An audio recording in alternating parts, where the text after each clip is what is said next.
Margaret, ang prinsesa ng asin.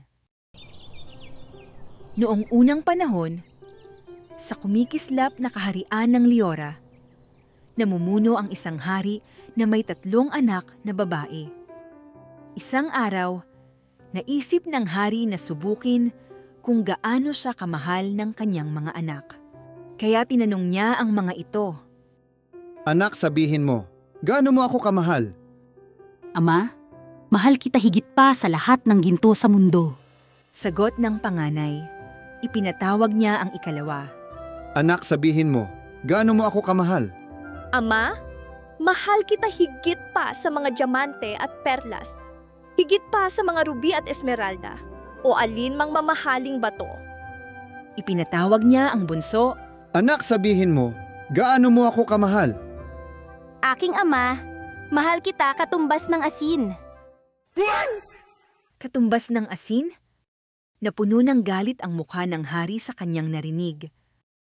Ang asin ay karaniwan lamang. Paano mo nagawang ihambing ang iyong ama na isang hari sa isang bagay na ordinaryo?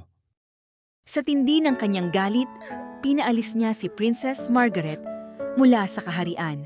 Malungkot, ngunit matatag. Umalis ang prinsesa nang walang imik, tangan lamang ay konting gamit.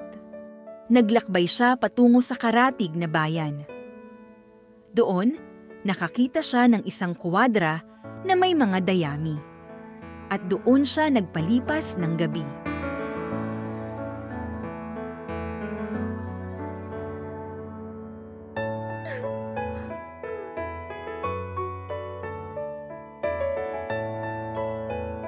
Kinabukasan, nakita siya ng isang mabait na magsasaka. Ipinaliwanag ni Margaret na siya ay naghahanap ng trabaho upang mabuhay. Inalok siya ng magsasaka na magtrabaho bilang pastol ng mga tupa. At pumayag ang prinsesa. Araw-araw, inaalagaan ni Margaret ang mga tupa sa kakahuyan. Ngunit isang araw, napansin niyang nawawala ang isang munting tupa. Hinanap niya ito at sa gitna ng gubat, nakita niyang kasama ng tupa ang isang matandang babae.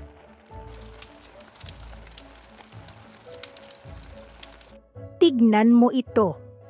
May halaga ang mga bagay na tila karaniwan lamang. Patawarin mo ang mga nagkamali sa iyo, sapagkat darating ang araw na mauunawaan nila ang halaga ng maliliit na bagay. Anak, tulungan mo akong lagyan ng asin ang niluluto ko.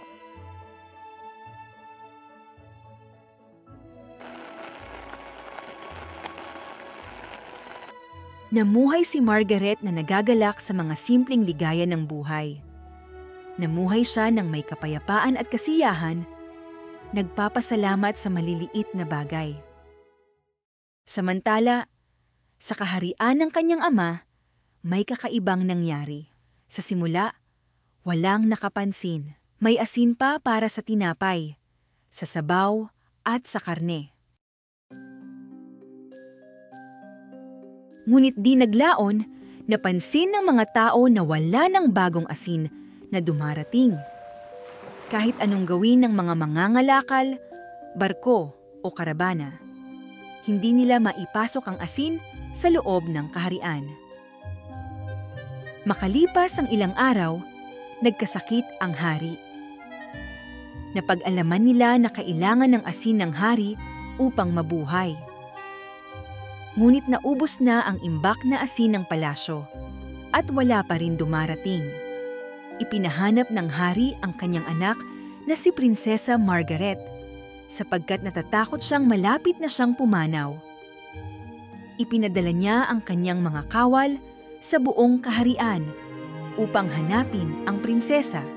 Nang marinig ni Prinsesa Margaret ang sitwasyon, nagmadali siyang bumalik sa palasyo. Wala siyang dalang anuman kundi ang maliit na supot ng asin. Nang makita niya ang amang hari, hindi nag-aksaya ng sandali ang prinsesa. Dali, magdala kayo ng tinapay at kaunting mantikilya. Kinuha niya ang kanyang sisidlan ng asin at marahang naglagay ng asin sa ibabaw ng tinapay. Inalagaan ni Prinsesa Margaret ang hari. Nilalagyan niya ng kaunting asin ang bawat pagkain at di naglaon, bumalik ang lakas ng hari. At di nagtagal, siya ay emosyonal na humingi ng tawad kay Prinsesa Margaret. Mula sa sandaling iyon, nawala ang sumpa. Muling dumaloy ng malaya ang asin sa buong kaharian. At mula noon, hindi na muling minaliit ng hari ang asin. Sapagkat natutunan niyang ang pag-ibig ay hindi nasusukat sa makinang na bagay. Madalas, ito'y matatagpuan sa mga simpleng bagay na nagbibigay ng kahulugan sa buhay.